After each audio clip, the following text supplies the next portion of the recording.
tarixdən Almaniya reformasiya mövzusu olacaqdır. Reformasiya mövzusu ümumi tarixdə ən önəmli və ən maraqlı dərslərdən biridir. Çünki reformasiyanın nəticəsində və reformasiyanın sonunda Avropada gedişat böyük ölçüdə dəyişildi. Həm siyasi olaraq dəyişildi, həm iqtisadi olaraq dəyişildi, həm də əsas olaraq dini olaraq dəyişildi. Bəs görürsən, reformasiya nədir? Reformasiya yenilənmək, bir şeyin yenidən qurulmasıdır. Reform yolu ilə, islahatlar yoluna. Reformasiya kilsənin yenidən qurulmasına deyilir. İlk öncə biz bu dərslə bağlı biraz geriyə qayıdaq.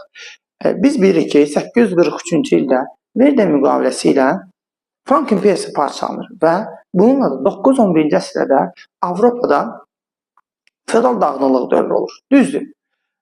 10-cu əsrdə Almaniya birləşdirilir, daha sonra Alman kralı Otto 962-ci ildə Romaya gedir, orada özünü imperator elan edir, təbii ki, Papa onu elan edir, imperator, beləcə müqəddəs Roma imperiyası yaranır. Müqəddəs Roma imperiyası 962-1806-cı illərdə mövcud olmuşdur, müqəddəs Roma imperiyası. Lakin, daha sonra müqəddəs Roma imperiyası Papa ilə mübarizə aparır. 12-ci əsrdə, 12-ci əsrin 1-ci yarısında müqəddəs Roma imperiyası Şimali İtaliya uğrunda Papa ilə mübarizə aparır. Nəticədə İtaliya şəhərləri Papanın tərəfinə keçir və beləcə 12-ci əsrdə müqəddəs Roma imperatoru məğlub olur. Beləcə müqəddəs Roma imperatoru Almaniyada və İtaliyadakı real hakimiyyətini itirir. Beləcə Almaniya parçalanır və müqəddəs Roma imperiyası da öz ərazilərini itirir.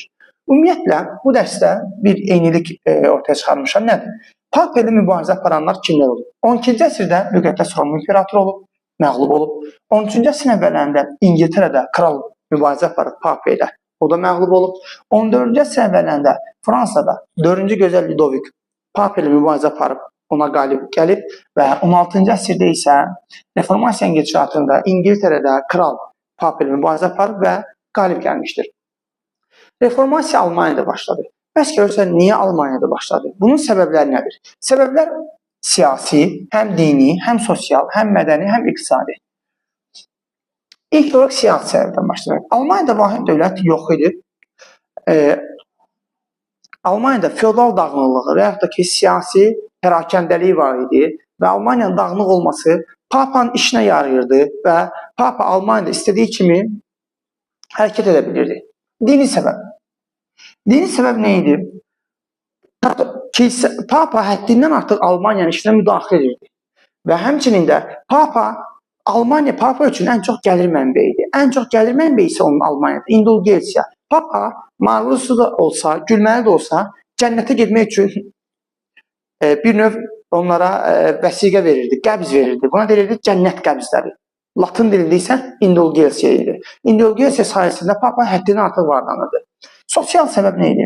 Almaniyada şəhərlərdə yox, kəndlərdə əhali daha çox yaşayırdı. Və Almanlar kəndlərdə yaşadığı üçün kəndlərdə çox yaşadığı üçün bir növ öz almanlıqlarını, öz belə deyək, milli kimliklərini qoruyub saxlaya bilmişlər. Mədəni nə idi? Şəhərdə yaşayan əhaliyə Katolik kilsəsi, Papa onları zorla latınlaşdırırdı. Onları zorla latın dilində danışdırmağı məcbur edirdi. Almanlar həm Papa Katolik kilsəsinə, həm də ki, latınlaşmaya qarşı idi. Bu oldu mədəni. İqtisadi. Almaniyada vahid dövlət olmadığı üçün vahid ölçü çəki pul sistemi yoxdur. Vahid bazar da yoxdur. İqtisadi olaraq rüşvətxorluqdur. Tacirlər ticarət üçün bəzi belə deyək, sahələri pulla, rüşvətlə alırdılar krallardan. Həmçinin də xarici ölkələrdə isə iqtisadi olaraq digər Avropa ölkələrindən çox geri qalırdılar. Reformasiya 1517-ci ildə başladı. Kim başlatdı? Martin Luther. Demək ki, Almaniyada reformasiyanın başlandığı ildə başqa hansı hadisə olub? Diqqətimizi nə cəlb edir? 1517-ci ildə Osman Sultanı 1-ci Səlim Qahirəni fəth edir, Misiri fəth edir və orada Misir məmlük dövlətinin varlığına son qoymuş olur. Martin Luther 1517-ci ildə reformasiyanı başladır. Və o, Papanın indulgensiya ticarətinə qarşı gəlir. Papa onu Romaya, İtaliyaya çağırır. Lakin Martin Luther savadlı bir şəxs idi və bilir ki, Roma getdiyi təqdirdə onun üçün pis olacaq. Ona görə o, Almaniyanın ən nüfuzlu knyazlığı olan Saksoniya knyazlığına sığınır. Ardınca Worms şəhərində məhkəmə keçirilir. Alman kralı 5-ci Karl Papa qərar qəbul edir ki, Worms məhkəməsində Martin Lutherin tərəfdarları həbs olunmalıdır, onun əsərləri isə yandırılmalıdır. Lakin bu baş tutmur. Niyə?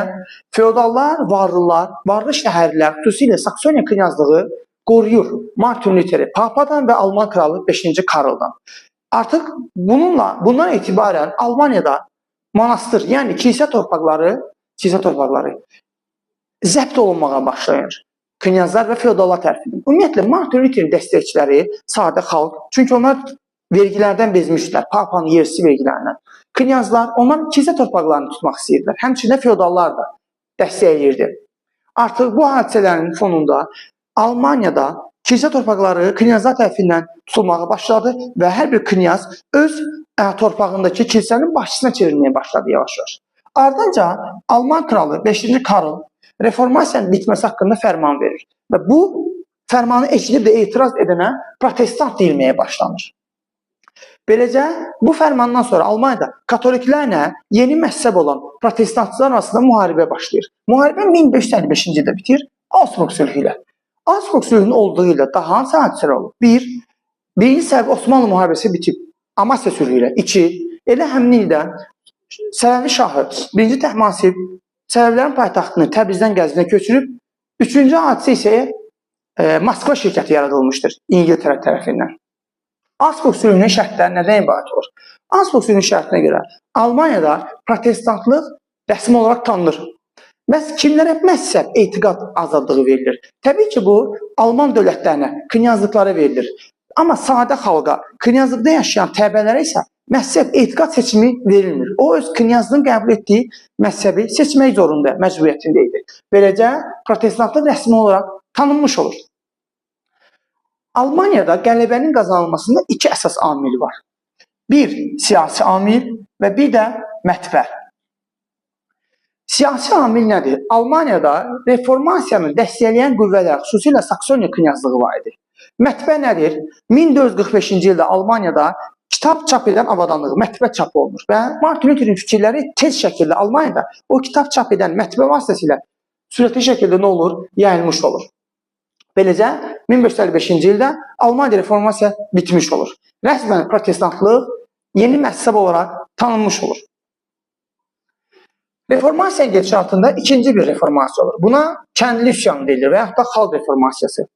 1524-1525-ci illərdə Thomas Münster'in başçılığı ilə Almaniyada kəndli üsyanı olur. Həm Thomas Münster'in, həm də Martin Lutherin oxşar cəhətləri var. Onlar reformasiya tərəfdarlarıdır, amma fərqli cəhətləri daha çoxdur. Bir, Martin Luther reformasiyanın islahatlar yolu istəyir. Thomas Münster güc yolu ilə. 2, Martin Luther heç də feodalizmə qarşı deyil. Amma Thomas Münster mövcud düzənə qarşı, feodalizmə qarşıdır. Həmçinin də 3, Martin Luther ətrafında əsasən yüksək təbəqədir. Bunlar şəhərlilər, feodallar, knyazlardır. Thomas Münsterin ətrafında isə kəndlilər, xalq reformasiyası ona görə bu adını almışdır. Thomas Münster 1524-1525-ci illərdə üsyan etmiş olur. Nəticədə varlı şəhərlilər, həmçinin Martin Luther və onun tərəfdarları, knyazlar, feodallar hamısı və həmçinin də Almaniya dövləti Thomas Münsterə qarşı olur. Beləcə 1524-25-ci ildə olan bu kəndi üsyanı məğlubiyyətə uğradır. Biz nəzər salaq, Avropanın daha hansı dövlətlərində kəndi üsyanları olmuşdur. Yüzillik müharibəsinin gedişatında İngiltərə və Fransada olmuşdu bu. 1158-ci ildə Fransada Jaklar üsyanı, 1281-ci ildə isə İngiltərədə Ottaular üsyanı, yəni oxşarlıq kəsb edir. Thomas Münster məğlub olur və öldürülür, edam olunur. Thomas Münsterin bu kəndi üsyanının 3 nəticəsi olur. Siyasi nəticə, iqtisadi nəticə və sosial nəticə. Siyasi nəticə nə olur? Siyasi olaraq kəndlilər üçün feodal qaydaları daha da nə olur? Sərtləşdirilmiş olur. İqtisadi olaraq azad kəndlilər, şəxsən azad olanlar təhkimli halına düşür. Sosial olaraq isə, belə deyək, kəndlərin vəziyyəti daha da çətinləşmiş olur. Bu arada biz nəzər salırıq ki, bəs görəsən 11-ci əsrin ikinci yarısında hansı Avropa ölkəsində şəxsən azad olanlar təhkimli hala düşür? Bu təbii ki, İngiltərədir. 1066-cı ildə 1-ci Wilhelm Hastings döyüşündən sonra İngiltərəni tutur və ondan sonra azad kəndliləri təhkimdən salınır. Yəni 11-ci əsrin ikinci yarısı İngiltərə, 16-cı əsrin birinci yarısı Almaniya azad kəndlilərin təhkimli hala salınması olur. Reformasiya Almaniyada başlayır və bütün Avropada olur. Reformasiya İngiltərədə hansı nəticə olur? İlk öncə hamısında 16-cı əsrdə olur. Bu sözsüz. Reformasiya İngiltərədə necə başlayır? Kral və papa arasında başlayır. Bu mübarizənin gedişatında parlament kralı dəstəkləyir.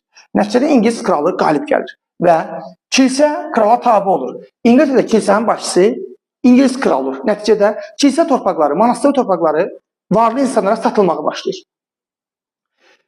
Və reformasiyanın gedişatında katoliklərlə protestantlar birləşirlər. Beləcə yeni bir etiqad, yeni bir kilsə, Anglikan etiqadı, Anglikan kilsəsi yaradır. Anglikan kilsəsi papaya tabe deyil. O İngilis kralına tabedir və İngilis kralını təbliğ edir əhaliyə. Və dediyimiz kimi kilsə torpaqları da rəsmən satılmış olur. Və bu arada neyi unutdum? Niyə görəsən Almaniyada kəndli üsyanı, yəni Thomas Münster'in başlatdığı bu üsyan qalib gəlmir? Çünki Almaniyada burjuaziya hələ yeni yaranmışdı, burjuaziya. Belə deyək, yeni varlılar, kapitalizm üslubunda öz təsərrüfatını qurmağa başlayanlar. Onlar isə yeni yarandığı üçün Thomas Münster'in bu hərəkatına dəstək vermirlər. Daha sonra Fransada reformasiya hansı formada olur? Fransada reformasiyanı protestantlığın, belə deyək, məzhəbindən olan Jean Calvin başlayır. Ona görə də Fransada protestantlığa yaxın olan bu Jean Calvin bu hərəkatı başladır və Kalvinizm etiqadı formalaşmış olur yavaş-yavaş.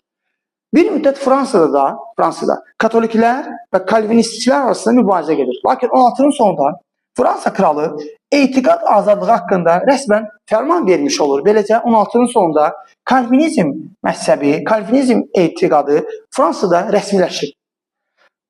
Məhz görürsən, İspaniya və İtaliyada reformasiya olur. Bu ölkələrdə məğlub olur. Papa bu ölkələrdə qalib gəlmiş olur. Reformasiyanın gedişatında həmçinin Papa reformasiyaya qarşı əks reformasiya hərəkatını da başlayır. Çünki hər nə qədər 1555-ci ildə Almaniyada protestantlıq rəsmiləşir, həmçinin İngiltərədə Papa məğlub olur İngilis kralına, Fransada isə kalvinizm etiqadı rəsmiləşsə də Papa buna razılaşa bilmirdi. Reformasiyanın gedişatında Papa məhkəməsi və İsa cəmiyyəti Katolik kilsəsindən üz döndərənlərə qarşı, onları bidətçi deməklə onlara qarşı böyük qətliamlar törətmişdir. Ən böyük qətliam isə 1572-ci ildə Paris şəhərində olmuşdu. Katolik kilsəsinin ən utanc verici addımlarından biridir. Bir növ öz niyyətini burada aşkara çıxarır. Belə ki, protestantların qırğını törədilir. 1572-ci ildə bu həmçində Varfolomey gecəsi olaraq adlandırılır. Reformasiyanın ümumən nəticəsi nə olur Avropada? Reformasiya nəticələri sosial-iqtisadi, həmçinin mədəni, dini və siyasi. Sosial-iqtisadi nədir? Avropada yeni bir termin, yeni iqtisadi termin təməli qoyulur. Bu sözsüz ki, kapitalizmdir. Belə ki, sosial-iqtisadi nəticəyə görə reformasiyanın Avropada kapitalizm iqtisadi terminin əsası qoyulur. Mədəni, elm və təhsil kilsədən, dindən, katolik kilsəsindən uzaqlaşır. Elm və təhsil dünyaviləşir və elm və təhsildə araşdırmalar başlayır ilk dəfə olaraq. Dini, Papa öz nüfuzunu, Papa öz əmlakını itirir. Avropada Papa barışır ki, yeni məzhəblərin yaranması ilə, yeni etiqadların, yeni kilsələrin yaranması ilə barışır. Bir növ kilsə, Papanın öz əsl siması, mahiyyəti ortaya çıxmış olur. Eyni ilə 4-cü Səli Bürüşdə də bu formada olmuşdur. 1204-cü ildə Papanın və kilsənin siması önə çıxmışdır. Və dediyimiz kimi artıq Papa yeni məzhəblərin, etiqadların yaranması ilə barışır. Siyasi olaraq Avropa dövlətlərinin dini asıllığına son qoyulur. Avropada yeni siyasi güclər yaranmağa başlayır ki, bunlar da Papa ilə mübarizədə olur davamlı. Və bununla da reformasiya bölməsini bitirmiş olur.